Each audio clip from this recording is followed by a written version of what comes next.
Thank you. Flooded roads, yards, and in some cases homes. That is the scene tonight in some of our western communities. News Channel 5's Shannon Cake is leading our live team coverage in Chopper 5 tonight with a bird's eye view of the scene. Shannon.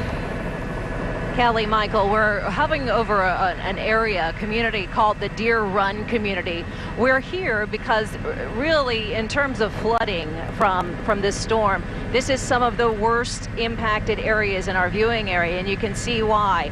This is an equestrian community, and if you know about the western communities, this is a community that kind of runs up into the Lion Country Safari area. And as we fly around, you can see very literally homes encompassed completely by the water. We've been hearing reports, the good news of water receding, and that has been great news, but I have to be honest, we shot video of this community this morning, and we really haven't seen a lot of receding water out here, at least in this particular niche of the western communities. We're pulling out just a little bit. Johan, my photographer, has been flying out here all day.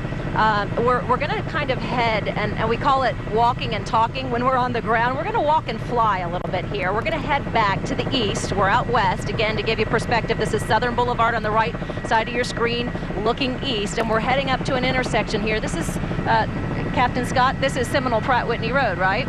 Okay, it's coming up, there we go, Johan, thanks for picking that up. So we're going to pan to the north a bit. Just saw a lightning, bolt of lightning in the distance, but we're okay, right, Captain Scott?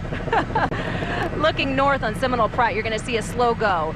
And this is a major north-south artery, of course, during what is typically a rush hour, or when people are coming and going, trying to get to their homes. And we're about to show you evidence of what's going on. You can see it's closed to one lane, a four-lane road closed down to two now, just one road north and south.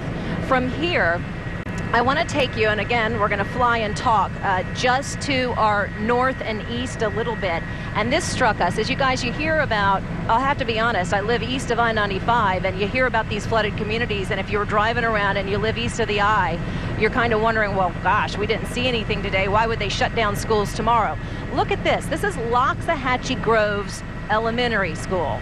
So as the school board is wrestling with, do we have school in session? And I haven't heard your earliest report about where Palm Beach County stands on that, guys. I know the other northern communities had already decided, but look at what they have to wrestle with. Do we send kids back to school?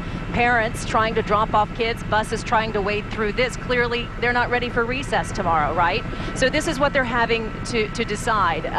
They can't pick and choose. They have to make a carte blanche decision. So we're going to pull out, Johan, if you can. Thanks for zooming in on Loxahatchee Groves community here. By and large, we were hearing the reports from Jay Cashmere earlier today, though, that and the Wellington, the village of Wellington, that water had dropped off or receded up to as much as 40%. Great news. We're not quite seeing it in this particular community. Michael, Kelly? Shannon, may I ask you, from your bird's eye view, how much help do you see moving in there to ascertain how residents are doing? In the broad sweep we're seeing from Chopper 5, it's hard to see. Is there any concentration of help, of emergency crews going in there to check on people who are waterbound or stuck in homes? What's the general sense as you look out onto this vast, broad scene? Michael, I apologize, but I believe the producer still has her finger depressed on my earpiece, and I can't hear you clearly. If she could release that so you could repeat your question. Can you hear me now, Shannon? I sure can. Much clearer. Thank you. Shannon, the question I had was, in this bird's eye view you have, do you get any sense that there's a lot of emergency help, at least in terms of motoring out or in four-wheel vehicles to get out and check on residents who may be waterbound or homebound? What is your sense of that, at least visually, as you look from the air? We, of course, work the phones from the ground, but what is your take? Haven't seen a lot of it, quite frankly, Michael. I think, you know, we're 5 o'clock now, and I think much of that was done earlier in the day today. Johan, earlier in the Deer Run community, we saw some horses kind of in this, clustered in this area, this grassy area, surrounded by some fence, and clearly folks had been out here protecting those horses and corralling them in an area. Actually, let's shoot straight down, Johan. Right, conceivably below my floorboard. If you can, there you go. Just to your east a little bit. There, a little bit more. I'm trying to get the baseball field there, Johan. Yep. Things like this, okay? They've cordoned off this park, so clearly people can't come and go. This is a baseball park.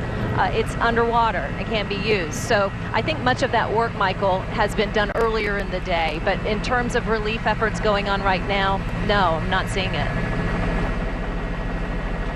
Chopper 5 giving us an aerial view of the flooding that persists in Wellington, the Acreage, and in Loxahatchee. Now, from the air.